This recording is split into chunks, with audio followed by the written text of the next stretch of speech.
Thanks, Brandis. Earlier in the program, we discussed the shooting at a Texas elementary school. And we're joined again by Congresswoman Robin Kelly, Congressman Danny Davis, and Congressman Rajna Krishnamoorthi. We did invite the Republicans of Illinois' congressional delegation. None accepted our invitation tonight. Now, let's talk about foreign policy. Congressman Krishnamoorthi, going to toss this to you. At the Davos gathering in Switzerland, former Secretary of State Henry Kissinger says Ukraine should concede territory to Russia to end the war. Your reaction? I think it's up to the Ukrainian people to decide that question, and specifically Vladimir Zelensky and his administration, which have just heroically led Ukraine. We will support the Ukrainians in whatever decision that they end up making. But I think that the Ukrainian people at this point have so fiercely and courageously defended themselves and fought off the Russians in many parts of the country, and they're fiercely in the fight in the East and the South, that I think we have to stick with them. And I'm so glad that we passed legislation to provide them with additional heavy armaments and weaponry, because I think at the end of the day, whatever is decided at the negotiating table will hinge on what are the results on the battlefield. And so we have to make sure that the Ukrainians prevail or have the advantage on the battlefield, even as they decide the final terms of whatever the future holds for them with the Russians. Congresswoman Kelly, given pressures at home, though, is there a point that you will favor the U.S. pushing Ukraine to accept these sort of concessions? There's a new poll from the Associated Press and the Center for Public Affairs Research that says more Americans, a growing number, favor limiting damage to the U.S. economy over sanctioning Russia.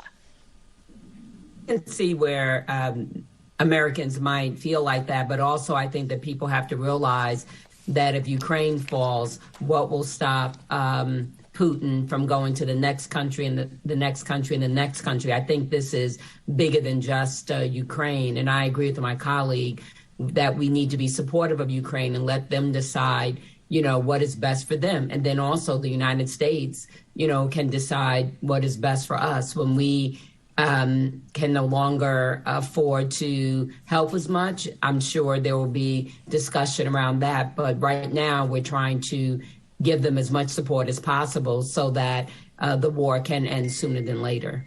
Congressman Davis, what lessons have been learned from this whole ordeal? Was it a mistake? Should the U.S. have done more to have punished Russia back in 2014 when it invaded Crimea? Well, let me just say, I don't think that Russia only wants territory. I think that what Russia wants is to subjugate and subdue, oppress and suppress the people in Ukraine. Russia has committed some of the most vile acts that any country, any society has ever committed, to my knowledge of history, that it's unimaginable. It is unbelievable. And so I think the United States has been on a course of action supporting Ukraine and the Ukrainians, but really developing and supporting other allies in the region. I mean, NATO, the fact that others are joining in is an indication that they too appreciate the leadership President Biden and the United States to support their countries, their territory. So a changing international scope. Let's move on to elsewhere. Speaking of President Biden and, frankly, invasions, the president, during a stop in Tokyo this week, said that the United States would take action if China tried to overtake Taiwan. Let's take a look. You didn't want to get involved in the Ukraine conflict militarily for obvious reasons. Are you willing to get involved militarily to defend Taiwan if it comes to that? Yes. You are? That's the commitment we made. Congressman Krishnamoorthi, did the president make a mistake in speaking about U.S.-China policy, or is there a change? I don't think there's a change. I think that under our treaty obligations, as well as what's the right thing to do, we will come to aid the Taiwanese people if the Chinese Communist Party and its military invade Taiwan. But I think the most important thing right now is to win the war in Ukraine and help drive Russia out of Ukraine, because the Chinese Communist Party is looking at that conflict very carefully to see whether an invasion could successfully happen in Taiwan the same way it could in Ukraine. And we have to show them that the world community will not tolerate that. And if they were to engage in such militaristic action in Taiwan, the world community would respond just as forcefully or more, and therefore they should not undertake such an invasion. And now, as we noted, the Davos annual summit taking place, bringing together world leaders, billionaires also. And this year, the talk is about the next big recession, due in part, perhaps, to that conflict in Ukraine. Also, supply shortages, inflation, economies trying to recover from the pandemic. We have New Homes reporting that sales stumbling by 16%. Congressman Davis, is the Fed going too fast, raising interest rates to calm inflation? Well, all of these issues are very complex, and I think that our diplomats and our governmental officials at the level of the State Department are doing serious work, serious efforts. We know that things are changing, but we don't want them to change in the wrong direction. We want a balanced economy. We want people to have safety and security, and I think our diplomatic approach is on the right track. Congresswoman Kelly, is a recession at this point inevitable?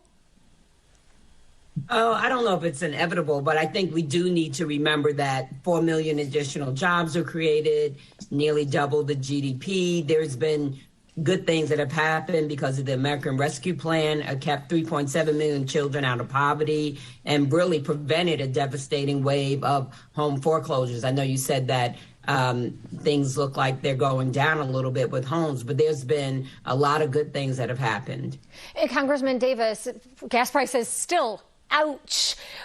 What has happened to talk of easing off of federal taxes on gasoline, or can more oil reserves be released to ease prices? What can be done there? Well, I think our trade policies is a big factor and continue to be a big factor.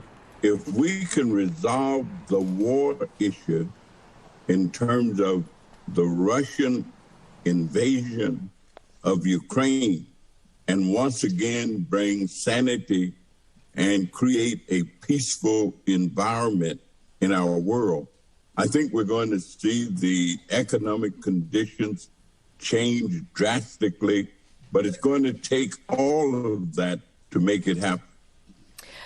Congressman Krishnamoorthi, I want to ask you, you've been involved in talks regarding the latest census numbers that show Illinois gained about 250,000 additional people. What specifically does that mean for the potential for extra funding coming back to the state from the federal government? Well, you're right. Instead of a net drop over the decade of 18,000 people, as we originally thought, the state gained 250,000 people, so it has now more than 13 million. I wrote a letter last Friday to the the Secretary of the Commerce Department, Gina Raimondo, to basically ask the question, how do we make sure the federal apportionment of resources reflects this corrected data? So I'm awaiting an answer on that, because at the end of the day, we could see upwards of $100 million more per year come to Illinois and add up to almost $1 billion over a decade if we get this corrected. So this means a lot to Illinois, and I'm very hopeful that we can actually get our fair share of federal resources in light of this new corrected census data. $1 billion, lots. So on that positive note for a change here, we'll end it there. Thank you very much to Congressman Rajna Krishnamoorthi, as well as Robin Kelly and Danny Davis. We appreciate it.